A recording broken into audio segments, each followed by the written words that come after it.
ఉన్న బంగారాన్ని విడిపించి ఆ రోజు ఆన్లైన్ రేటుకే మేము కొంటాం. Sharma gold company. ముందు మీరు అన్నారు నిరంకుశత్వం, నియంతృత్వం, కుటుంబ పాలన అని చెప్పారు. మరి 10 సంవత్సరాలకు తెలిసి వచ్చిందా మీకు? కనిపిస్తుంది కానీ అధికారంలో ఉన్న పరిస్థితి, చెప్పితే వినని పరిస్థితి, కలుద్దామంటే కలవనీయని పరిస్థితి. ఇప్పుడు ప్రభుత్వం పోయింది కాబట్టే మారిపోతున్నారా? ముఖ్యంగా మాదిగ జాతిని కించపరిచే విధంగా అనేక నిర్ణయాలు జరుగుతూ వచ్చినాయి. దళిత బంధులో రాజయ్య గారి కమిషన్లకు పాల్పడ్డారు. 10% అని చెప్పి ముఖ్యమంత్రి కేసీఆర్ గారే ఆయన నోటి నుంచే ఎమ్మెల్యేలు ఈ విధంగా ప్రవర్తిస్తున్నారు. నీకు చెప్పాలా? Why should I? Sarpanch Navya విషయంలో ఏం జరిగింది సార్? లైంగిక వేధింపులు అని చెప్పి ఆమె ఆరోపణలు చేసింది. Please don't go inside. వద్దని చెప్పిన కదా. నమస్తే, వెల్కమ్ టు మనం టీవీ. మనం ఉన్నది మన కోసం. నేను వలి. ప్రస్తుతం నాతో పాటు ఉన్నారు మాజీ ఉప ముఖ్యమంత్రి, బీఆర్ఎస్ పార్టీకి ఇటీవలే రాజీనామా చేసిన స్టేషన్ గన్పూర్ మాజీ ఎమ్మెల్యే తాటికొండ రాజయ్య గారు ఉన్నారు. వారితో మాట్లాడదాం. రాజయ్య గారు నమస్తే సార్. వలి, గుడ్ మార్నింగ్ సార్. బాగున్నారా? Fine, thank you. బీఆర్ఎస్ పార్టీకి ఎందుకు రాజీనామా చేయాల్సి వచ్చింది?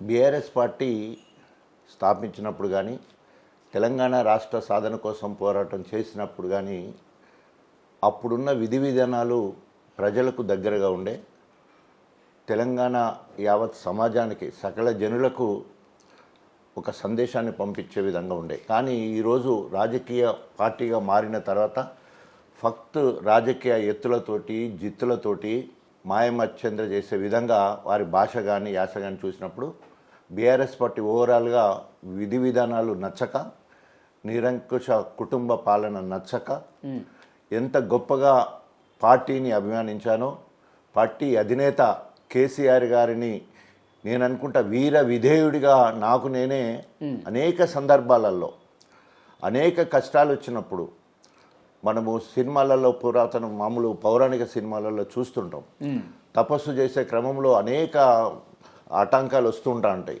బాధలు, వర్షం పడుతుంటుంది, పుట్ట పెరుగుతుంటుంది, ఇంకా రకరకాలు వచ్చినా కూడా ఓం ఓం అన్నట్టే నేను ఓం కేసీఆర్ అని మాత్రమే అన్నాను తప్ప ఇంకా వేరే మాట కూడా రాదు. అనేక రకాలుగా నాకు నష్టం జరిగినా, అవమానాలు జరిగినా, అనేక రకాలుగా హ్యూమిలేషన్, ఎంత హ్యూమిలేషన్ అంటే క్యాస్ట్ పరంగా మాదిగ జాతికి జరిగే నష్టాన్ని కళ్ళార కొట్టొచ్చినట్టు కనబడుతున్నప్పుడు, మరి అంత తీవ్రమైనటువంటి ఇబ్బందులు, ఒడిదుడుకులు, ఆటంకాలు ఎదురైనా పార్టీ మారని రాజయ్య గారు ఇప్పుడే ఎందుకు మారాల్సిన పరిస్థితి వచ్చింది? ప్రతిదానికి ఒక బాయిలింగ్ పాయింట్ అంటారు, సాచురేషన్ మోడ్ అంటారు, ఓపికకు అద్దు ఉంటుంది అంటారు.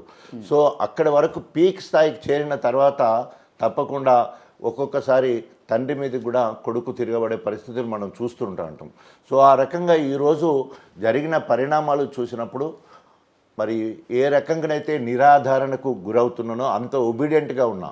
నేను ఒక ఛానల్ చెప్పుంటే ఏంటంటే, నేను చూపిన విధేయత కావచ్చు, మాదిగ జాతి బిడ్డగా నేను చేసిన త్యాగం కావచ్చు, అదేవిధంగా తెలంగాణ ఉద్యమంలో నేను పాల్గొన్న విధానం కావచ్చు, వీటిని అన్నీ చూసి నేను సచ్చే వరకు బీఆర్ఎస్ పార్టీలో నాకు టికెట్ ఇవ్వాలి గన్పూర్లో. సో 115 సీట్లు ఒకటేసారి కేటాయిస్తారు, దాంట్లో డాక్టర్ రాజయ్య పేరు ఉండదు. సో అంటే సౌమ్యుడిగా ఉంటే ఆయన ఏం చెప్పినా వింటాడు, బ్లాక్మెయిల్ చేసే వాళ్ళకి మాత్రం టికెట్ ఇవ్వాలని చెప్పే పరిస్థితి చూసినప్పుడు నిజంగా. ఇంతకుముందు మీరు అన్నారు నిరంకుశత్వం, నియంతృత్వం, కుటుంబ పాలన అని చెప్పారు. మరి 10 సంవత్సరాలకు తెలిసి వచ్చిందా మీకు? అంటే ఇప్పుడు ఏం చెప్పాను, ఫస్ట్ స్టార్టింగ్ ఒక్కటి నుండి మొదలవుతుంది. ఒకటి ఉన్నప్పుడు నిరంకుశ పాలన ఎక్కువ కనిపించదు, 10% ఉన్నప్పుడు అంతగా కనిపించదు, 15, 20, 30, 50 దాటిన కొద్దీ కనిపిస్తుంది. కానీ అధికారంలో ఉన్న పరిస్థితి, చెప్పితే వినని పరిస్థితి, కలుద్దామంటే కలవనీయని పరిస్థితి, మరి అగమ్య గోచరంగా మన రాజకీయ భవిష్యత్తు ఉన్నప్పుడు, మరి మన కోసం జాతికి నష్టం జరుగుతూ ఉన్నప్పుడు, మాదిగ అస్తిత్వానికి, మాదిగ ఆత్మగౌరవానికి, చివరికి మాదిగ ఉనికి లేకుండా బీఆర్ఎస్ పార్టీలో చేయాలని చూసినప్పుడు తట్టుకోలేక ఈరోజు మరి అంటే మాదిగ ఉనికి లేకుండా ఆ పార్టీ చేస్తుందని ఏంటి ఉదాహరణలు ఏమున్నాయి? నేను మాదిగ వాడిని 100% చెప్తా కదా. నేను ఇప్పుడు వీరేశం ఉన్నాడు, ఈజ్ మాదిగ. అబ్రహాం ఉన్నాడు, ఈజ్ మాదిగ. సో ఇట్లా చెప్పుకుంటూ పోతే అనేక రకాలుగా ఇతర కులాలకు నామినేటెడ్ పదవుల విషయంలో కావచ్చు, సలహాదారుల విషయంలో కావచ్చు, రిటైర్డ్ అయిన ఐఏఎస్ ఐపీఎస్ అధికారులకు మళ్ళీ పోస్టింగ్ ఇచ్చే కార్యక్రమం కావచ్చు, వారి సేవలను వాడుకునే కార్యక్రమం, ఇట్లా చూసుకుంటూ వస్తే కొట్టొచ్చినట్టు వివక్ష. అందులో ఎస్సీలో ఉన్న పర్టికులర్గా మాదిగ కులం పైన వివక్ష నన్ను చాలా వేధించింది. ఏ దళితులు ప్రత్యేకంగా ఏ మాదిగ జాతి అయితే నన్ను ఎత్తుకున్నది, తెలంగాణ రాష్ట్ర సాధన కోసం అధికార కాంగ్రెస్ పార్టీ ఎమ్మెల్యే పదవికి రాజీనామా చేసి తెలంగాణ జెండా పట్టుకొని కేసీఆర్ ఎంబడి తిరిగినప్పుడు నా దళితులు, అందులో మాదిగ బిడ్డలు గొప్పగా నన్ను ఎత్తుకున్నారు.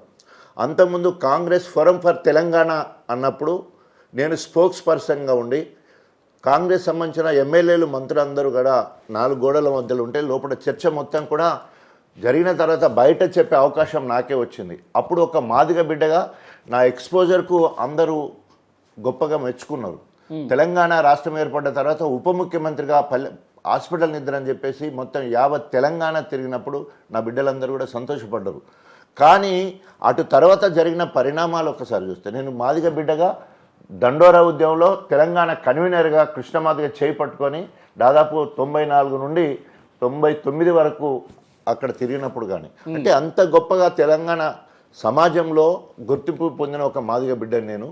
మాదిగ అస్తిత్వం కోసం ఎప్పుడైతే నా వరకే వచ్చింది, ఇక రాజన్నకే టికెట్ లేదు, రాజన్న ఉనికే మటుమాయమైపోతుంది, రాజన్న ఆత్మగౌరవం మీద దెబ్బపడ్డా కూడా రాజన్న ఇంకా స్పందిస్తలేడు, రాజన్న నువ్వు బయటికి రా అన్న కూడా వీర విధేయుడుగా కేసీఆర్ను పట్టుకునే ఉన్న క్రమంలో ఇంకా రాబోయే రోజుల్లో కూడా ఇప్పుడు 6 నెలల కంటే ఇప్పుడు మాదిగలకు జరుగుతున్న అన్యాయం మీద, వివక్ష మీద మీరు అసంతృప్తిగా ఉండి బయటకు వస్తున్నారా, లేకపోతే కేవలం మీకు టికెట్ ఇవ్వలేదు కాబట్టి బయటకు వస్తున్న పరిస్థితి ఉందా? నేను ఓన్లీ టికెట్ అంత చిన్న స్థాయి కాదు, ఎందుకంటే వరుసగా 4 సార్లు గెలిచాను. ఆఖరిసారి 37,600 మెజార్టీతో గెలిచాను. అంతకుముందు ఉప ముఖ్యమంత్రిగా పనిచేశాను. ఇప్పుడు వచ్చే పోస్టులేమో అంతకంటే పెద్ద పోస్టులు కాదు, అంత పెద్ద కూడా కాకి లెక్క కలకాలం లెక్క కాకుండా కోకి లెక్క కొన్నాళ్ళ లెక్క ఉన్నంత కాలము గొప్పగా ప్రజలలో ఉన్నాం, ప్రజలకు సేవ చేశాం. దండోరా ఉద్యమంలో ఉన్నాం, దండోరా మాదిగ జాతికి సేవ చేశాం ఏబీసీల కోసం. అదేవిధంగా కాంగ్రెస్ ఫోరం ఫర్ తెలంగాణ ఉంటే అక్కడ సేవ చేయడం జరిగింది. తర్వాత ఉప ముఖ్యమంత్రిగా ఉన్నప్పుడు వైద్య ఆరోగ్య శాఖ మంత్రిగా వరంగల్కి హెల్త్ యూనివర్సిటీ తీసుకుపోవడం అంటే ఓన్లీ నేను అక్కడ పుట్టి పెరిగిన కాబట్టి, అంటే పరాకాష్ఠగా నా సర్వీసెస్ ఎక్కడున్నా కూడా వ్యక్తిత్వాన్ని చంపుకోకుండా, ఎక్కడున్నా వచ్చిన స్థాయిని మర్చిపోకుండా నా జాతి మాదిగ జాతి ఉనికి కోసం, మౌజనుల ఉనికి కోసం ఎప్పుడు తాపత్రయపడుతూనే ముందుకెళ్లే క్రమంలో ఇది పరాకాష్ఠకు వచ్చింది. ఎందుకు ఇప్పుడు రాజీనామా చేయవలసి వచ్చిందంటే, ఎమ్మెల్యే టికెట్ రాలా, అయినా కూడా ఒబీడియంట్గా ఉండి గన్పూర్కి గెలిపియాలి నువ్వు, అక్కడ కడియం శ్రీగారికి టికెట్ ఇస్తున్నాం, ఇక్కడ పల్లె రాజశేఖరరెడ్డికి జనగాం ఇస్తున్నాం, జనగాంకు మీరు ఇన్ఛార్జ్గా ఉండాలి, గణపురంలో గెలిపియాలని 2 నియోజకవర్గాలు నాకు బాధ్యత చెప్పి అప్పటికే అసంతృప్తిగా నన్ను పిలిచి రైతు బంధు సమితి చైర్మన్ అని చెప్పి, రేపు ప్రభుత్వం వస్తే ఎమ్మెల్సీ నీకే, ఎంపీ నీకే అని చెప్పేసి, ఒకసారి ప్రభుత్వం పోయింది, రైతు బంధు పోయింది, ఎమ్మెల్సీ పోయింది, ఎంపీ పోయింది, అన్ని పోయింది కాబట్టి మారిపోతున్నారా? నో, నాది పోలే. అనేక మంది, ఇప్పుడు చెప్పిన కదా, అనేక మంది దళితులలో ముఖ్యంగా మాదిగ జాతిని కించపరిచే విధంగా అనేక నిర్ణయాలు జరుగుతూ వచ్చినాయి. ఇది పరాకాష్ఠకు చేరింది. అధినాయకుడుగా నేను అందరినీ కాపాడవలసిన బాధ్యత నాకున్నప్పుడు, నాకే దిక్కులేని పరిస్థితి అయినప్పుడు మీరు ఉప ముఖ్యమంత్రి పదవి తొలగిపోయింది సార్, ఉప ముఖ్యమంత్రి పదవి మీరు దించేశారు. తర్వాత ఇంకొక ముఖ్యమైనటువంటి విషయం, మొన్న టికెట్ రానప్పుడు కూడా చాలా అసంతృప్తికి గురయ్యారు. అప్పుడు పార్టీ మారలేదు, మీ పదవి పోయినప్పుడు కూడా పార్టీ మారలేదు, పార్టీ కోసం విధేయతగా పనిచేసామని చెప్తున్నారు. కానీ ఇప్పుడే ఎందుకు మారాల్సిన పరిస్థితి వచ్చింది? ప్రభుత్వం లేదు కాబట్టి. ఇప్పుడు ప్రభుత్వం ఉంటే ఎమ్మెల్సీ అన్న వచ్చేది, ఎంపీ అన్న అవకాశం ఉండేది, అది కూడా లేదు కాబట్టే ప్రభుత్వం ఇప్పుడు కాంగ్రెస్ ఉంది కాబట్టి దాంట్లోకి వెళ్తున్నారని చెప్పి చర్చ జరుగుతోంది. నాకు ఎమ్మెల్యే టికెట్ అయినప్పుడు నాకు ఇచ్చిన హామీ ఏదైతే ఉన్నదో, ఎంపీగా ఇప్పుడు రంజిత్ రెడ్డికి పిలిచి మొత్తం కూడా రంజిత్ రెడ్డి చేసుకో, నీకే పార్టీ టికెట్ ఇస్తుందని చెప్పింది. నువ్వు ఏ ఈక్వేషన్ అన్నా టీఆర్ఎస్ పార్టీలో చూడండి, 4 టైమ్స్ ఎమ్మెల్యే, మీరు అన్నట్టు ఫస్ట్ డిప్యూటీ ఆఫ్ తెలంగాణ ఉద్యమంలో ఉన్నా, మాదిగ దండోరాలో ఉన్నా, తర్వాత అంబేద్కర్ భావజాలాన్ని ప్రజలకు చేరవేయడంలో ఉన్నాను, ప్రజా వైద్యుడిగా ఉన్నాను. ఇంతకంటే క్యాండిడేచర్ ఇంకేం కావాలా? డబ్బులు కావాలనా? పార్టీ టికెట్ అడగడానికి పోతే డబ్బులు అడిగే పరిస్థితి, ఎవరు పోయినా కూడా పార్టీ ఖర్చు పెట్టుకోలేదు, మీరు ఖర్చు పెట్టుకుంటారు అనే పరిస్థితి. నాతో నన్నలేదు, అందరు చెప్పుడు బయట. ఇప్పుడు అన్ని టీవీలలో కూడా నన్ను పిలిచి మాట్లాడలేదు, నాకు ఇంకా పెద్ద బాధ. నన్ను పిలిచి రంజిత్ రెడ్డి గారు అగ్రకులస్తుడు కాబట్టి ఆయన పిలిచి నువ్వు చేసుకో అని చెప్పి, నేను దళితుని మాదిగ బిడ్డను కాబట్టి నాకు ఇచ్చిన ఆమె నువ్వు ఎంపీ అన్నారు కదా, రైతు సమితి రాలే, ఎమ్మెల్సీ రాలేదు, నెక్స్ట్ ఎంపీనే కదా. ఎంపీ విషయంలో పర్టికులర్గా నేనే కనుక నీకున్నప్పుడు రాజయ్యను మనం గౌరవించాల్సిన బాధ్యత ఉంది. ఆయనకు అప్పచెప్పిన బాధ్యత 2 నియోజకవర్గాలు గెలిచినాయి. అభివక్త వరంగల్ జిల్లాలో 12 నియోజకవర్గాలు ఉంటే రాజయ్య ప్రాతినిధ్యం మధ్య గన్పూరు, రాజయ్య ఇన్ఛార్జిగా ఉన్న జనగాం గెలిచిందంటే దాంట్లో మన ప్రాతినిధ్యం ఉన్నది, మన పనితనం ఉన్నది అని తెలిసినప్పుడు అప్రిషియేట్ చేయాల్సిన అవసరం ఉంది కదా. పిలిచి పార్టీగా కనీసము పిలిచి మాట్లాడితే తృప్తిగా ఉంటుంది. మాట్లాడుకుంటే అంతరాలు దూరం అయితే అంటారు. సో మాట లేదు, ముచ్చట లేదు, మళ్ళీ ఎవరో చెప్పిన మాటలు వినుకుంటూ మళ్ళీ వాళ్ళకే పెద్దపీట వేసుకుంటూ పోతూ ఉంటే పార్టీకి గెలిచిన వాళ్ళు మాత్రమే అవసరమా? టికెట్ రాని వాళ్ళు అవసరం లేదా? ఓడిపోయిన వాళ్ళు అవసరం లేదా? ఓన్లీ గెలిచిన వాళ్ళతోటే రాజకీయాలు చేసుకుందంటే ఎంతమంది గెలిచినాం మనం ఆలోచించాల్సిన బాధ్యత ఉంది. అంతేకాకుండా జరగకపోవడానికి కారణం రాజయ్య గారు, మీ అనుచరుల్ని కొంతమంది కాంగ్రెస్ పార్టీకి మీరు కావాలని పంపించారు. భవిష్యత్తులో కాంగ్రెస్ పార్టీలో జాయిన్ అవ్వాలనే ఉద్దేశం మీకు ఉంది కాబట్టి మీ వాళ్ళని కాంగ్రెస్ పార్టీలోకి జాయిన్ చేశారు. ఇప్పుడు మీరు ప్లాన్ ప్రకారం కాంగ్రెస్ పార్టీలోకి వెళ్తున్నారు. ఇది తెలిసింది కాబట్టి బీఆర్ఎస్ అధిష్టానం మిమ్మల్ని పట్టించుకోలేదని చెప్తున్నారు. 2009 ఎన్నికల్లో కడియం శ్రీహరి గారు టీడీపీ నుంచి వెళ్ళి నేను కాంగ్రెస్ పార్టీ నుంచి వెళ్ళి గెలవడం జరిగింది. 2012లో నేను టీఆర్ఎస్ పార్టీ నుంచి వెళ్ళి వారు టీడీపీ నుంచి వెళ్ళి పోటీ చేస్తే మళ్ళీ నేనే గెలవడం జరిగింది. 2014 ఎన్నికల్లో నేను టీఆర్ఎస్ పార్టీ ఎమ్మెల్యేగా వారు ఎంపీగా పోటీ చేయడం జరిగింది. అటు తర్వాత వారు ప్రత్యక్ష ఎన్నికల్లో లేరు, కడియం శ్రీహరి అనేవాడు ప్రత్యక్ష ఎన్నికలు లేరు. 2012 నుంచి వెళ్ళి గ్రామ కమిటీలు, గ్రామ అనుబంధ కమిటీలు, గ్రామ సర్పంచులు, ఎంపీటీసీలు, వార్డు మెంబర్లు, అదేవిధంగా మండల కమిటీలు, ఎంపీపీలు, జెడ్పీటీసీలు, నామినేటెడ్ పోస్టులు, పార్టీ పోస్టులు అన్నీ కూడా నా ఆర్గనైజేషన్ మాత్రమే గన్పూర్లో ఉన్నది. అంతకుముందు టీడీపీలో ఉన్న వాళ్ళందరూ కూడా నాయకత్వాన్ని ఆయన మీద ఇష్టం లేక వచ్చి చేరిన వాళ్ళు ఉన్నారు. సో మళ్ళీ ఆయనకు టికెట్ ఇస్తే ఆయన దగ్గరికి ఎట్లా పోతారు? సో 100% పార్టీ ఉన్నప్పుడు ఒక 20 నుండి 30% ఆయన వ్యక్తిత్వం నచ్చకనో, ఆయన విధానాలు నచ్చకనో, ఆయన ప్రవర్తన నచ్చకనో ఆటోమేటిక్గా ఎప్పుడు కూడా అందరు ఒక్క దిక్కు రారు, రీపోలరైజేషన్ అవుతారు. సో దాంట్లో నేను చెప్పేది అంటే 30% చేయలేదు అనుకుందాం, ఓకే, కానీ 70% చేసిన వాళ్ళు నీ వాళ్ళు కాదు కదా. బీఆర్ఎస్ పార్టీని ఎవరు అక్కడ పెంచి పోషించి ప్రజలకు అందుబాటులో ఉన్నది ఎవరు? నేనే కదా, నువ్వు కాదు కదా. ఎందుకంటే నువ్వు ఎమ్మెల్సీగా ఉన్నావు. బీఆర్ఎస్ పార్టీని పెంచి పోషించారు రాజయ్య గారు, అభివృద్ధి చేశారు రాజయ్య గారు, మరి టికెట్ ఎందుకు ఇవ్వలేదు?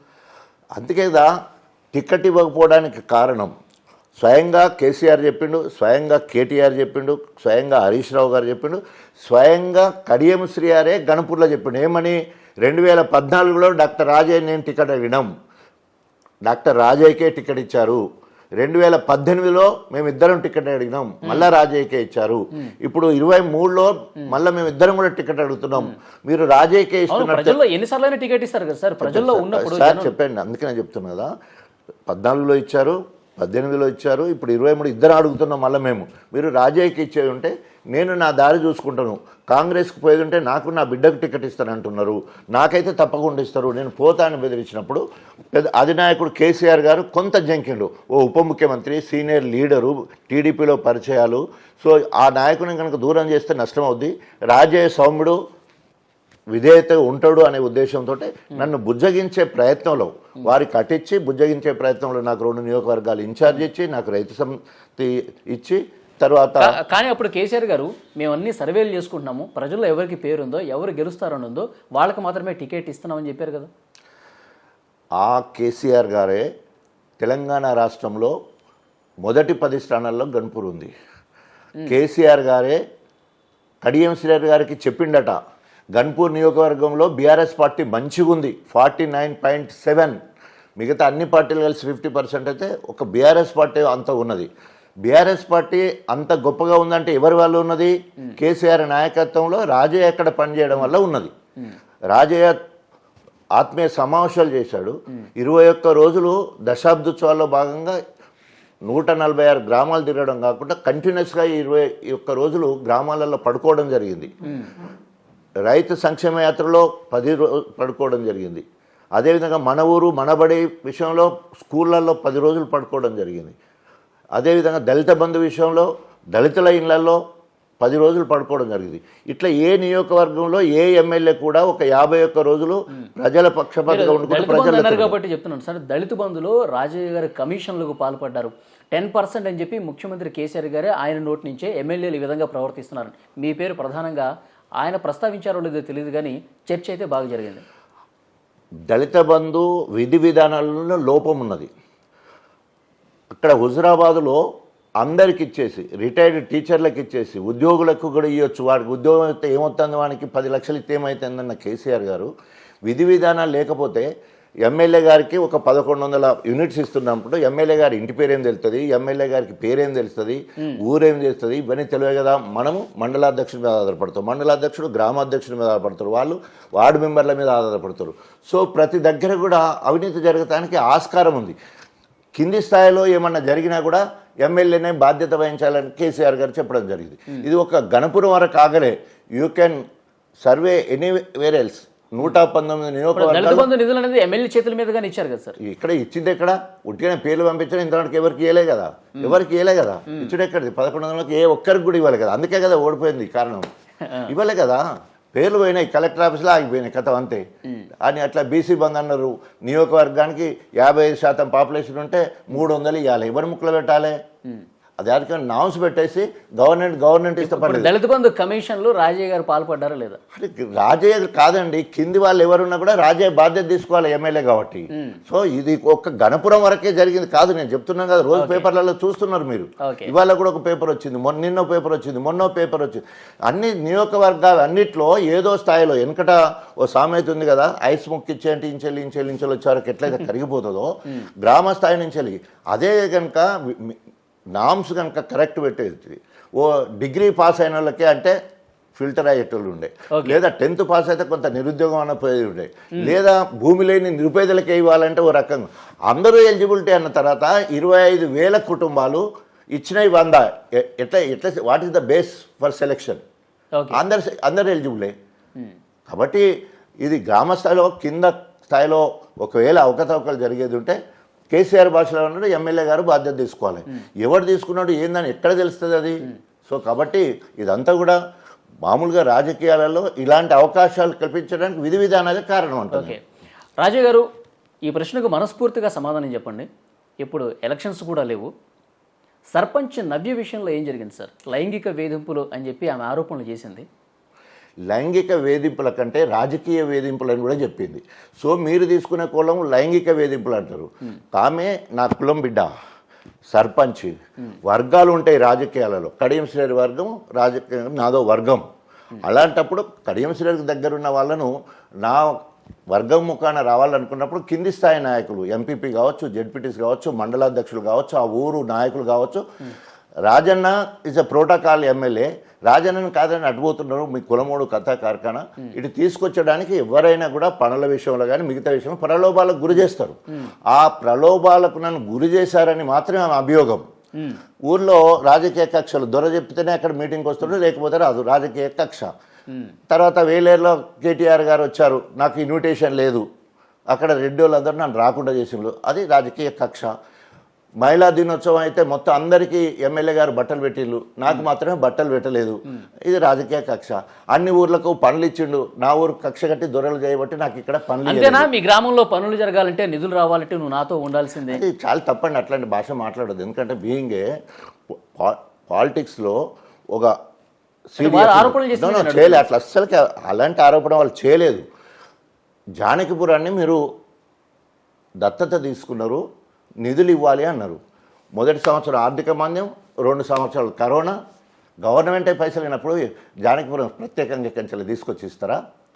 పిండి కొద్ది రొట్టెలు కదా. ఇప్పుడు మామూలుగా ఎవరికి ఏదైనా చేయాలన్నారు, those who are obedient to the leader. తెల్లారులేస్తే మనం వాళ్ళు తిట్టుకుంటూ వేరే పార్టీలతో ఉన్న వాళ్ళకు పనులు ఎక్కడన్నా ఇస్తారా? ఏదని ఇప్పుడు పార్టీ నియోజకవర్గంలో ఎవరితో లేని సమస్య నవ్య గారితో ఎందుకు వచ్చింది మీకు? వ్యక్తిగతంగా వారు ఆ కారణాలు బట్టి ఉంటుంది. సో దయచేసి ఇది మహిళా కమిషన్ సుమోటోగా తీసుకుంది, కేసు అయిపోయింది. దాని గురించి చర్చ అవసరం లేదు, ఎందుకంటే దాని గురించి మాట్లాడట్లే ఏహంగా ఉంది, నాకు అది ఇష్టంగా లేదు. దయచేసి అది వదిలేసేయండి. మహిళా కమిషన్ పెట్టేసింది, అది ఫాల్స్ ప్రూవ్ అని తెలిసిపోయింది. ఓన్లీ రాజకీయ దురుద్దేశంతో పత్రికలో వచ్చిన వార్తలను పట్టుకొని న్యూస్ ఏం చేశారు, మీడియా దాన్ని చాలా ఎక్కువ చేశారు. దాని వెనుక ఒక ఇలాంటి ఆరోపణలు ఉన్నాయి కాబట్టి మీకు ఈ టికెట్ ఇవ్వలేదు అని చెప్పేసి అంటున్నారు. ఒకసారి విచారణ జరిగి ఆడ ఏం లేదని తేలిన తర్వాత దాని చర్చ ఎందుకు? ఇంకా ఏం లేదని తేలింది కదా. ఇంకా నేను పోతే డీప్కి వెళ్ళలేదంటే మళ్ళీ ఇప్పుడు మీరు ఇంటికి వెళ్ళారు సార్, మీరు ఇంటికి వెళ్ళారు, ఇంట్లో చర్చ పెట్టారు. మేమిద్దరం ఒకటే పార్టీలో ఉన్నాం కాబట్టి అధినాయకం దగ్గర పోతే అక్కడ ఏమన్నా పనుల విషయం ఏది ఉంటే మరి పనులు ఇచ్చేస్తే అయిపోద్ది కదా అని చెప్తే పోయి పనులు ఇస్తానని చెప్పినాము. ఇంటికి ఎందుకు పోకూడదు? ఆమె వేరేనా? మా పార్టీ ఆమె, నా కులం ఆమె, నా నియోజకవర్గం, ఎందుకు పోకూడదు? ఏమన్నారు సార్? అరే పార్టీ అధిష్టానం ఆ సమయంలో ఏం అయిపోయింది కదా, చెప్పేసినాను కదా, ప్లీజ్ డోంట్ గో ఇన్సైడ్, వద్దని చెప్పిన కదా. మా పార్టీలో ఏం చెప్పింది నీకు చెప్పాలా? Why should I? అది కాదు కదా, పద్ధతి కాదు కదా. ఇక దాని లోతుకు పోకు అన్నప్పుడు వదిలేసేయాలి ప్లీజ్. ఎందుకంటే అది అయిపోయింది, మహిళా కమిషనర్కి పోయింది, తీర్పు వచ్చేసి. మీరు పార్టీకి రాజీనామా చేసిన సందర్భంలో సార్ బీఆర్ఎస్ నాయకులు కొంతమంది మాట్లాడింది విషయం మీ దగ్గర ప్రస్తావిస్తున్నాను. ఇప్పుడు బీఆర్ఎస్ పార్టీలో మహిళలు బతికిపోయారు, కాంగ్రెస్ పార్టీ మహిళల్ని ఆ దేవుడే కాపాడాలి, రాజే కాంగ్రెస్ పార్టీలోకి వస్తున్నాడని చెప్పి మీ మీద విమర్శించారు. దీనికి ఎట్లా చెప్తారు? సో నేను మొదటి నుంచి కూడా అంబేద్కర్ లాగా మహిళా పక్షపాతిని. నాకు 4 చెల్లెళ్ళు. ఆత్మీయతను పంచుకోవడానికి ఈ సమాజంలో సగభాగం కంటే వాళ్ళ మహిళలు ఎక్కువయ్యారు. మహిళలు లేకుండా ఏది కూడా జరగదు. సో ఎవరు ఎన్ని విమర్శలు చేసినా కూడా నాకు వచ్చిన మెజార్టీనే దానికి కారణం. గత ఎన్నికల్లో 37,600 మెజార్టీ వచ్చింది, అంతకుముందు 58,000 మెజార్టీ వచ్చింది, అంతకుముందు 33,000 మెజార్టీ వచ్చింది, కాంగ్రెస్ నుంచి వేసినప్పుడు 12,000 మెజార్టీ వచ్చింది. ఎక్కడైతే చెట్టుకు కాయలు ఎక్కువ ఉంటాయో దెబ్బలు తగులుతాయి. రాజకీయ జీవితంలో వాటన్నిటిని తట్టుకున్నవాడే ప్రజా జీవితంలో ఉంటాడు. సో ఇవాళ కేసీఆర్ కావచ్చు, కేటీఆర్ని కావచ్చు, రేవంత్ రెడ్డిని కావచ్చు, నన్ను కావచ్చు. సో ఒక్కొక్కరి మీద ఒక్కొక్క రకమైన అభిప్రాయాలు, తిట్లు తిట్లు తిట్లు తిట్లు అంటే తిట్లు తిడుతున్నారు కాబట్టి మనం ప్రజల్లో ఉన్నట్టు కదా. సో సరే మహిళల ప్రస్తావన తీసుకొస్తున్నారు మీ మీద, రేపు చూస్తారు కదా ఆ మహిళలు ఎంత గొప్పగా ఆశీర్వదిస్తారో, ఆ మహిళలే ఏ రకంగా హారతులు పడతారో అవన్నీ కూడా మీరు చూస్తారు. ఎప్పుడు జాయిన్ అవుతున్నారు సార్ కాంగ్రెస్ పార్టీలో? చెప్తాను, ఓపెన్గా చెప్పి మీ అందరికీ చెప్పి తప్ప కూడా పార్టీలో జాయిన్ అవుతాను. ఇప్పుడు అనుకుని ఉంటారు కదా డేటు? అది ఇంకా ఫైనల్ కాలేదు, చర్చలు మాత్రమే జరుగుతున్నాయి. నేను పర్టికులర్గా యాక్చువల్గా నేను ఈ పార్టీలో చేరుతా ఆ పార్టీలో చేరుతాను చెప్పలేదు. ఓన్లీ బీఆర్ఎస్ పార్టీ విధి విధానాలు నచ్చక నేను పార్టీకి రాజీనామా చేస్తున్నాను, నా అనుచరులతోటి మాట్లాడి నిర్ణయం తీసుకుంటా అన్నాను. మరి మీ అనుచరులు ఏమంటున్నారంటే బీఆర్ఎస్ పార్టీలో ఉండొద్దు, కాంగ్రెస్కి పోవాలని మాత్రం అంటున్నారని చెప్పడం జరిగింది. ఇప్పుడు ఎవరు సంప్రదించారు సార్? మీరే కాంగ్రెస్ పార్టీలోకి వెళ్దాం అనుకున్నారు, లేకపోతే మీరు వస్తే బాగుంటుందని చెప్పి కాంగ్రెస్ పార్టీ వాళ్ళు అడిగారు? సో నేను 15 సంవత్సరాలు I was in Congress party. ఈరోజు మంత్రివర్గ సహచరులందరూ నా సమకాలీకులు.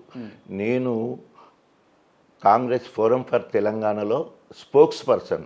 మంత్రులందరూ లోపల మాట్లాడిన తర్వాత బయట మొత్తం కూడా నేనే మాట్లాడేవాడిని. ఆ రకంగా నేను తెలంగాణ ఉద్యమకారుడిగా ఎక్స్పోజ్ అయ్యడానికి ప్రధాన కారణం అదే, ప్రధాన కారణం కూడా అదే. సో ఆ రకంగానే ఉప ముఖ్యమంత్రి స్థాయికి కూడా వెళ్ళడం జరిగింది, గట్టిగా నిర్ణయం తీసుకొని రాజీనామా చేయడం జరిగింది. సో ఈరోజు కొత్తగా కాంగ్రెస్లో పరిచయాలు అనేది నాకు ఏం లేదు. సో యూజువల్గా నాకు అందరు కూడా పరిచయస్తులే ఉన్నారు. దాంట్లో భాగంగా మాట్లాడు. ఇప్పుడు ఒక నాయకుడు అసంతృప్తిగా ఉన్నాడు అని తెలిసినప్పుడు అనేక మంది వస్తారు. ఒక ఊర్లో ఏదానికి ఇంత నష్టం జరిగింది, అయ్యో పాపమాట అంటే అందరూ వచ్చి చూసిపోతారు.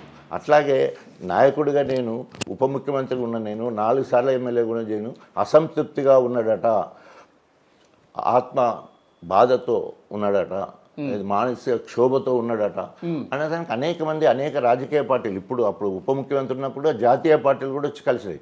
అల్టిమేట్ నేను తీసుకున్న నిర్ణయం అనేది నాకు ఉంటుంది కదా. బాధలో ఉన్నారు కాబట్టి కాంగ్రెస్ పార్టీ వాళ్ళు మిమ్మల్ని సంప్రదించి ఆహ్వానించారు. అంటే 100 అసంతృప్తిగా బాధ 100%. ఎవరికైనా ఎమ్మెల్యే టికెట్ రాకపోతే సంతోషం ఉంటుందా? మీ భాషలో ఏమైనా సంతోషం అది? అయినా కూడా విధేయుడుగుండి గణపురము జనగాం గెలిపించినప్పుడైనా రియలైజేషన్ ఉండాలి కదా, అది కూడా లేదు కదా, అప్రిషియేషన్ ఉండాలి కదా. పోనీ మీరు చెప్పండి, గణపూర్ గెలవడానికి జనగాం గెలవడానికి కాంట్రిబ్యూషన్ లేదంటారా? నాది నాకు బాధ్యత అప్పచెప్పిండు, ఇన్ఛార్జి బాధ్యత డెఫినెట్ గా బాధ్యత అప్పచెప్పినప్పుడు అక్కడ ఎలాంటి ఫలితమైనా మీరే కదా బాధ్యత. అంతే కదా, అదే అంటున్నాను. సో అవిభక్త వరంగల్ జిల్లాలో ఈ 2 మాత్రమే గెలిచారంటే నా ఇంపాక్ట్ ఎంత ఉంది నియోజకవర్గాల మీద అనేది ఇంపార్టెంట్ కదా. సో ఆ రకంగా ఉన్నంతసేపు పార్టీకి ఒబిడియంట్గా ఉన్నాం, నాయకుడిని గౌరవించుకుని అనేక రకాలు చేస్తాం. ప్రజాస్వామ్యబద్ధంగా ఎవరైనా వారి ఇష్టాన్ని బట్టి ఆయా పార్టీ విధానాలను బట్టి వారి మేనిఫెస్టోని బట్టి మారుతుంటాం. ఇవాళ కేసీఆర్ గారు పార్టీ మారిండు, రేవంత్ రెడ్డి పార్టీ మారిండు, పార్టీ మారడం లెవెల్. సో కాబట్టి నేను మాట్లాడారు సార్ ఆయన ముఖ్యమంత్రి అయిన తర్వాత మాట్లాడలేదు. సో మిగతా వాళ్ళందరూ మాట్లాడిండ్రు. నేను చెప్పాను కదా, ముఖ్యమంత్రి రేవంత్ రెడ్డి కాంగ్రెస్ పార్టీకి వచ్చినాక లింక్ లేదు. వారి పార్టీలన్నీ వేరు కదా. నేను ఓన్లీ కాంగ్రెస్ ఎవరైతే ఉన్నారో వాళ్ళందరితో మాట్లాడినా. రాజనరసింహ గారు ఉన్నారు, బట్టి ఉన్నాడు, తర్వాత పొంగులేటి శ్రీనివాసరెడ్డి గారు ఉన్నారు, తర్వాత మొన్న దీపాదాస్ మున్సీ గారు వచ్చారు.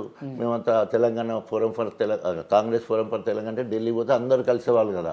సో అక్కడ అందరు దీపాదాస్ మున్సీ గారితో మాట్లాడుంటారు. మాట్లాడడం వేరండి, మర్యాదపూర్వకంగా కలవడం వేరు. సో అవుట్కమ్ ఏందనేది రిజల్ట్ వచ్చినాక తెలుస్తుంది. సార్ ఏంటి ఎలాంటి హామీ వచ్చింది సార్ మీరు కాంగ్రెస్ పార్టీ నుంచి? మీకు హామీ కానీ పోవడం కానీ ఇప్పటి వరకు ఇంకా చర్చల దశలోనే ఉంది. ఇంకా పోవడం డేట్ కానీ లేకపోతే హామీలు కానీ అట్లాంటివి ఏం లేదు. కాంగ్రెస్ పార్టీ అధికారంలో ఉంది, మీరు పార్టీలోకి వెళ్తే మీ ఎక్స్పెక్టేషన్స్ మీకు ఉంటాయి కదా. మీ నియోజకవర్గ ప్రజలకు unconditionally I'm ready to join in any party, not only this one, ఏ పార్టీకైనా. ఇప్పుడైతే ప్రజాస్వామ్యబద్ధంగా ఒక రాజకీయ నాయకుడిగా నేను ఏ పార్టీకైనా పోయే స్వతంత్రం రాజ్యాంగం నాకు కల్పించడం జరిగింది. నా ప్రధాన లక్ష్యం మాదిగల అస్తిత్వం, ఆత్మగౌరవం కాపాడడానికి నేను ఎక్కడున్నా కూడా అది అనేక సందర్భాలలో ఆ లైన్లోనే నేను పనిచేయడం జరిగింది. ఇప్పుడు మాదిగల ఆత్మగౌరవం కోసం కాంగ్రెస్ పార్టీలో రాజయ్య గారు ఏం చేయబోతున్నారు భవిష్యత్తులో? తప్పకుండా వారి ఉనికి కోసము శాయశక్తులు కృషి చేస్తాను. వాళ్ళ ఉనికి, కాంగ్రెస్ పార్టీలో వారి ఉనికి, వారి ఆత్మగౌరవం ఆ రకంగా ఉండేటట్టు. కారణం ఏంటంటే ఈరోజు ఏ రాజకీయ పార్టీ అయినా కూడా కారణం ఈరోజు తెలంగాణ మొత్తంలో అత్యధిక జనాభా మాదిగలే. ఏ ఒక్క కులాన్ని తీసుకున్నా కూడా ఆ కులం కంటే ఎక్కువ ఉన్న వాళ్ళు మాదిగలే. కానీ రాజ్యాధికారంకి వచ్చే వరకు వారు ఏదో కారణం వల్ల వెనుకకైపోతున్నారు. సో కాబట్టి వాళ్ళను జాగృతి పరచవలసిన అవసరం ఉన్నది. ఎందుకంటే తెలంగాణ మొత్తంలో, అండర్లైన్ చేస్తున్నాను, తెలంగాణ మొత్తంలో మాదిగ కమ్యూనిటీ నుండి, క్యాస్ట్ నుంచి వెళ్ళి నేను ఒక్కొన్ని మాత్రమే ఈరోజు ఉప ముఖ్యమంత్రి స్థాయికి వెళ్ళాను. వరుసగా 4 సార్లు గెలుస్తున్నాను. రాజనరసింహ, ఇప్పుడున్న రాజనరసింహ గారు మోచి, అంతకుముందు ఉప ముఖ్యమంత్రిగా ఉండే, తర్వాత ఇప్పుడు బట్టి మాల దాసరి. సో నేను మాదిగా. సో ఎవరి కుల ఆత్మగౌరవం వారికి ఉంటుంది. వారి వాళ్ళ కోసం పనిచేసినప్పుడు ఇతర కులాలను గౌరవిస్తూనే మన కులం కోసం మనం పని చేయాల్సిన అవసరం ఉంటుంది. మాదిగా చెమర్ ఇంటలెక్చువల్ మీటింగ్ అయింది దామోదరాశ్రమ. నేను ఒక డయాస్ మీద వరంగల్లో కూర్చోగలిగినాం జస్ట్ ఒక ఎలక్షన్ల ముందు జరిగిన పరిణామాలు. సో అట్లాగే అనేక సందర్భాల్లో బహుజనులతో కూర్చున్న సందర్భం ఉన్నది, కృష్ణ మాదిగతో కూర్చున్న సందర్భం ఉంటుంది, వంగపల్లి శ్రీనివాస్తో కూర్చున్న సందర్భం ఉంటుంది, మాదిగ జాగ్తో కూర్చున్నాం. సో ఇట్లా దళిత బహుజన సంఘాలతో కూర్చొని అనేక సందర్భాలు మాట్లాడటం అంబేద్కరిజం గురించి. సో ఈ రకంగా ఏది చేసినా కూడా ఓవరాల్గా మాదిగ అస్తిత్వాన్ని కాపాడడం, మాదిగల ఆత్మగౌరవం భంగం కలగకుండా చూడడం, తర్వాత మాదిగ ఉనికిని ప్రతి రాజకీయ పార్టీలో వారి జనాభా నిష్పత్తి ప్రకారం ఏదైతే 12% ఉన్నారో ఆ లెవెల్లో వాళ్ళకు రాజకీయాలలో కూడా అవకాశం రావాలనేది నా ప్రధాన కర్తవ్యం. ఎస్సీ వర్గీకరణకు సంబంధించి కూడా ఉంటుందా? ఎస్సీ మాదిగ దండోర ప్రధాన ఏకైక డిమాండే ఎస్సీలను ఏబీసీలుగా వర్గీకరించాలని. నేను ఉప ముఖ్యమంత్రిగా ఉన్నప్పుడు నా జీవితంలో మర్చిపోలేని సంఘటన, నేనే ఏకగ్రీవ తీర్మానం చేసి ముఖ్యమంత్రి గారి ఆదేశంతో తీర్మానం చేసి పంపించడం జరిగింది. ఇప్పుడు 7 జడ్జీలతోటి సుప్రీంకోర్టులో ఉన్నది. ఇవాళ రేపో ఆర్గ్యుమెంట్ జరుగుతూ ఉన్నది. నేను అనుకుంటాను 9వ తారీఖు లోపు ఒకవేళ కనుక బీజేపీ ఎస్సీ మాదిగ కమ్యూనిటీని ఓన్ చేసుకోవాలంటే దానికి చట్టబద్ధత కల్పిస్తూ రాష్ట్రాలకు స్వయం ప్రతిపత్తి కనుక ఇచ్చేది ఉంటే, సో డెఫినెట్గా బీజేపీ ఏబీసీలు వర్గీకరించారు. అంటే వాళ్ళకి చిత్తశుద్ధి ఉందంటారా? ఇప్పుడు మందకృష్ణ మాదిగ గారితో ఒక పెద్ద సభ కూడా నిర్వహించారు, మోదీ గారు పాల్గొన్నారు, కమిటీ కూడా వేశారు. నిజంగా ఎలక్షన్స్ కోసం చేసినట్టు భావిస్తున్నారా లేకపోతే చిత్తశుద్ధి? ఇప్పటి వరకు మాత్రం ఎలక్షన్ల కోసమే అనుకుంటున్నాం. రేపు 9వ తారీఖు లాస్ట్ పార్లమెంటరీ డే అవుతుంది, ఇక తర్వాత బహుశా ఎలక్షన్లు అవుతాయి.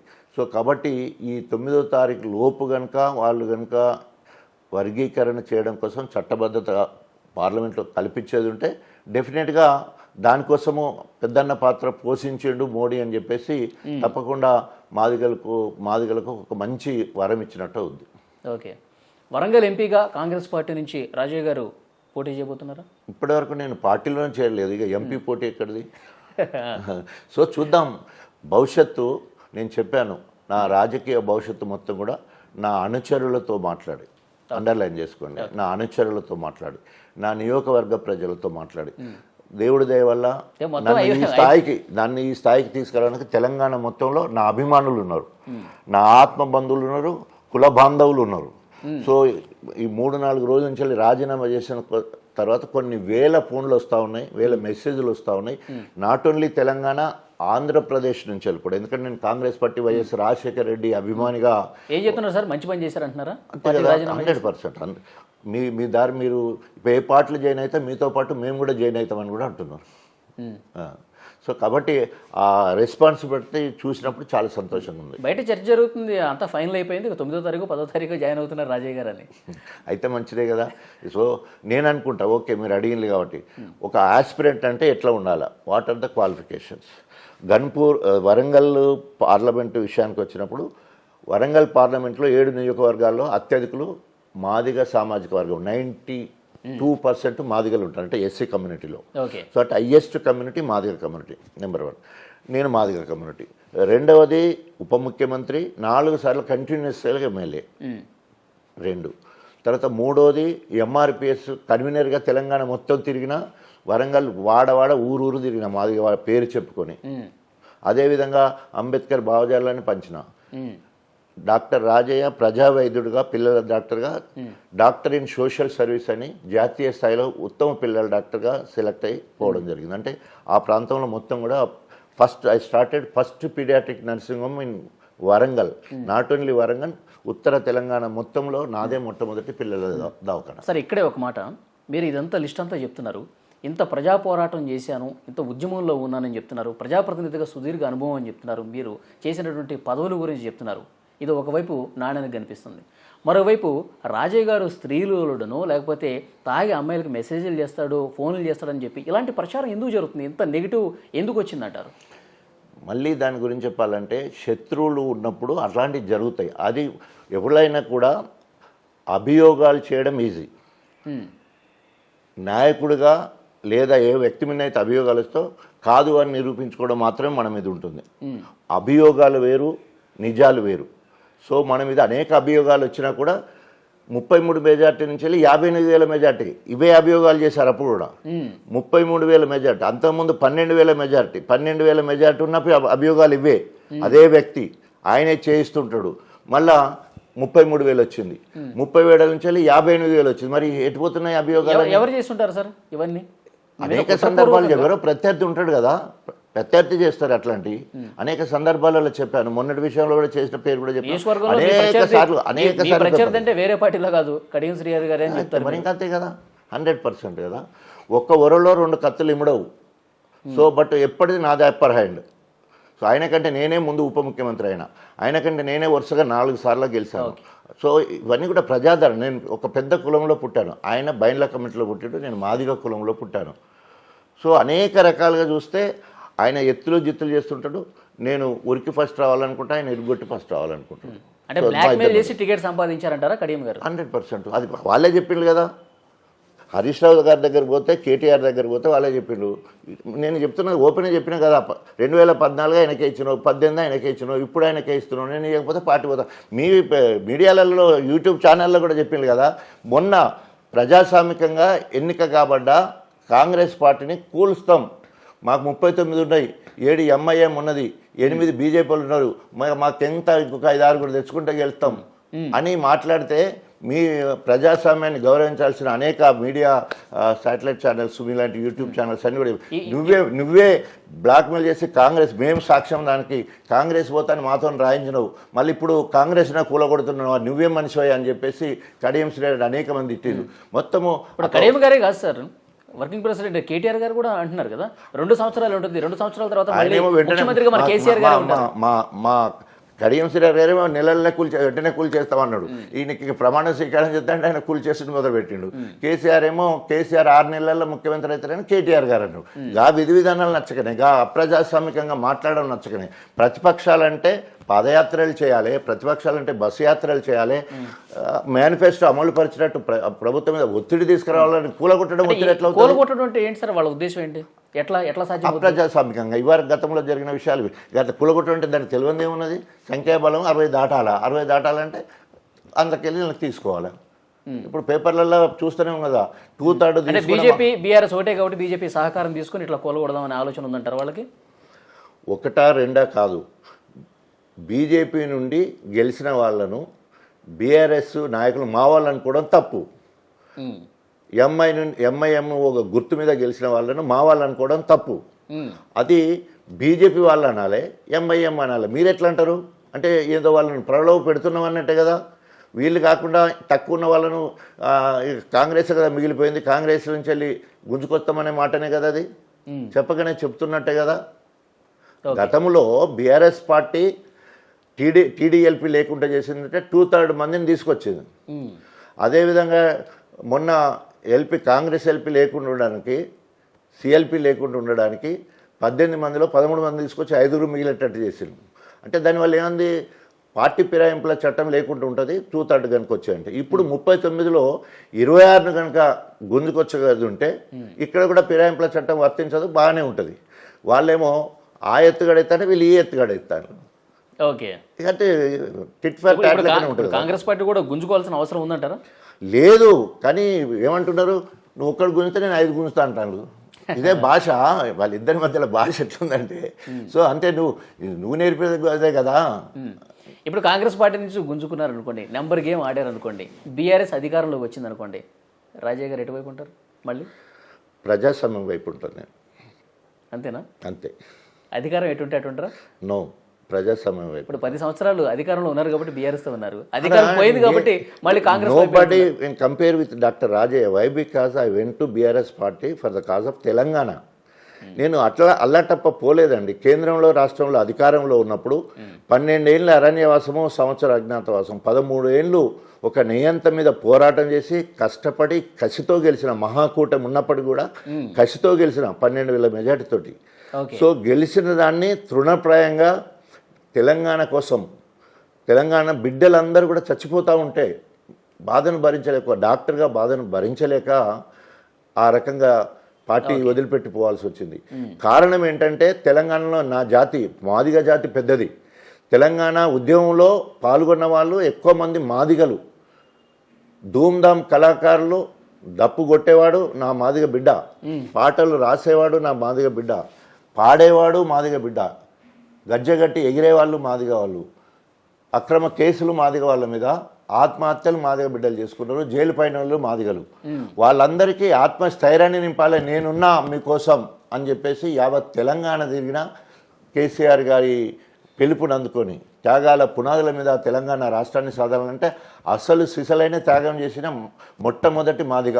మళ్ళీ ఉద్యమంలో తొలి దళితుడు ఆనాడు సదాలక్ష్మి 1969-70లో ఆమె మాదిగ మహిళా రాజీనామా చేస్తే ఆమెను ఆదర్శంగా తీసుకొని మళ్ళీ ఉద్యమంలో తొలి దళితుడిగా కేంద్ర రాష్ట్ర ప్రభుత్వాలు ఉన్నప్పటికీ కూడా మనము మరి రాజీనామా చేసుకోవడం, అంత పెద్ద త్యాగం ఎవరు చేయలే.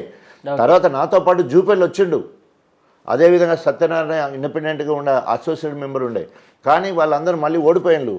ప్రజాదరణ అంటే రాజేది, నేను మాత్రం గెలుచుకుంటూనే వచ్చిన. ఇప్పటి వరకు లాస్ట్ టైం కూడా గెలుచుకుంటూనే వచ్చిన. లాస్ట్ 18లో 37,800, అప్పుడు కూడా ఇవే అభియోగాలు. సార్, మీరు బీఆర్ఎస్కి రాజీనామా చేశారు. ఇప్పుడు కేసీఆర్ గారు కాళేశ్వరం ప్రాజెక్టులో కమిషన్లకు పాల్పడి పూర్తిగా అవినీతిమయం చేసి మేడిగడ్డ ఎలా కుంగిందో మనం చూసాము. దాని మీద విచారణ జరుగుతుంది. అన్నీ బయటకు వస్తే కేసీఆర్ గారిని జైల్లో వేయడానికి కాంగ్రెస్ పార్టీ సిద్ధంగా ఉందని చెప్తున్నారు. చట్టము ఎవరికి చుట్టం కాదు.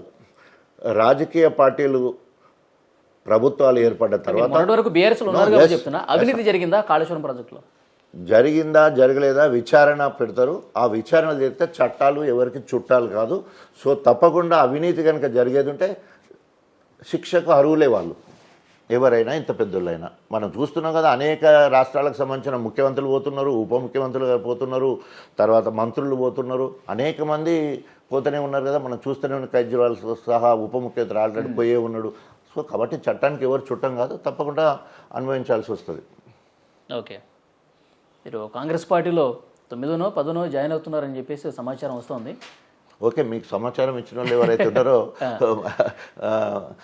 అధికారంలో ఉన్న పార్టీ. సో మొదటి నుంచి కూడా నేను కాంగ్రెస్ పార్టీలో 15 సంవత్సరాలు పనిచేశాను.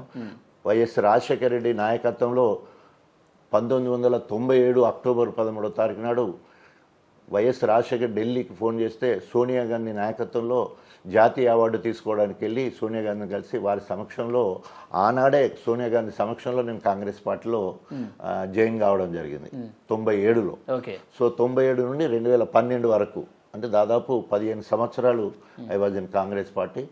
అక్కడ గొప్పగా పనులు చేసినాం. వైఎస్ రాజశేఖర రెడ్డి టికెట్ ఇచ్చాడు. సో మహాకూటమి ఉండగా కూడా నాడు టీడీపీ, టీఆర్ఎస్, సిపిఐ, సిపిఎం 4 పార్టీలు మహాకూటమిగా పేరుండే. మహాకూటమి ఉండగా కూడా 12,000 మెజార్టీతో గెలవడం జరిగింది. సార్ ఎవరి సమక్షంలో జాయిన్ అవుతున్నారు సార్? చూద్దాం, ఒకవేళ జాయిన్ అయితే ఏ పార్టీలో జాయిన్ అవుతాం, ఎవరి సమక్షంలో కాలం నిర్ణయిస్తాయి. వెరీ షార్ట్ టైం కదా, మీరు అన్నట్టు 9-10 అంటున్నారు. కాంగ్రెస్ పార్టీని మోస్ట్లీ తెలుస్తుంది కానీ మీరు ఇంకా ఓకే చూద్దాం ఏ లెవెల్లో. ఇప్పుడు నేను ముందు చెప్పిన గతంలో అది అబద్ధం కాదు కదా. సోనియా గాంధీ సమక్షంలో గతంలో చేరిన, సో ఇప్పుడు ఏ సమక్షమైనా కూడా పర్వాలేదు. సో పైన Sonia Gandhi, all India Congress committee Kharge గారు ఉన్నారు. సో పెద్దలు అప్పుడు యూపీఏ చైర్పర్సన్గా సోనియా గాంధీ గారు ఉన్నారు, ప్రియాంక గాంధీ గారు ఉన్నారు, రాహుల్ గాంధీ గారు ఉన్నారు. కింద స్థాయిలో ఇక్కడ పిసిసి అధ్యక్షుడు రేవంత్ రెడ్డి ఉన్నారు, ముఖ్యమంత్రి ఉన్నాడు, పిసిసి అధ్యక్షుడు ఉన్నాడు. సో మళ్ళీ ఎక్కడ పోయినా కూడా మనము నెగ్గాల్సింది మాత్రం గణపురం నియోజకవర్గంలో లేదా జనగాం జిల్లాలో అక్కడ. కాబట్టి ప్రోటోకాల్ కాంగ్రెస్లో ఎట్లుంటుందంటే నియోజకవర్గం నుంచి వెళ్ళి స్టార్ట్ అయ్యి జిల్లా డీసీసీ దగ్గర వెళ్ళి స్టార్ట్ అయ్యి ఇక్కడ దాకా రావాల్సి వస్తుంది. ఇప్పుడు నేను ఒకవేళ జాయిన్ అయ్యడానికి ఎవరు వస్తారు మీతో పాటు అంటే నా గణపురం నియోజకవర్గ ప్రజలు, ఎంపీపీలు, జెడ్పీటీసీలు, గ్రామాధ్యక్షులు వీళ్ళే కదా ముందే అనుచరులు పంపించేశారంట ముందే. ఇప్పుడు నేను చెప్పిన కదా, కడియం సిరెడ్డి దగ్గరి అనుచరులు ఆయనతో బాధపడి ఆయనను విడిచి నా దగ్గరకు వచ్చిండ్రు ఈ 10 ఏళ్లలో. సో మళ్ళీ ఆయనకు టికెట్ అనగానే ఇప్పుడు ఆయనకు చేయాలంటే వాళ్ళు ఎట్లా వస్తారు, కాబట్టి ఆయన మేము చేయలేము, అమ్మో ఆయన భరించలేకనే ఇటు వస్తే మళ్ళీ ఆయనకు టికెట్ ఇస్తారు. అట్లా వచ్చిన వాళ్ళు ఉన్నారు. సో డెఫినెట్గా ఉంటారు, ఎక్కడైనా ఉంటారు. ఇప్పుడు ప్రజాస్వామ్యంలో రాజ్యాంగం మంచి స్వేచ్ఛ ఇచ్చింది, ఎవరు ఏ పార్టీకి ఎప్పుడైనా పోవచ్చు అనేది. సో వాళ్ళది ఆయన మారిండు, వీళ్ళు కూడా మారిండు. ఆయన కూడా మారిండు కదా టీడీపీ నుంచి వెళ్ళి బీఆర్ఎస్కు. ఓకే సార్, కాంగ్రెస్ పార్టీలో మీకు అంతా మంచి జరగాలని కోరుకుంటున్నాం. Thank you sir. Thank you very much. మళ్ళీ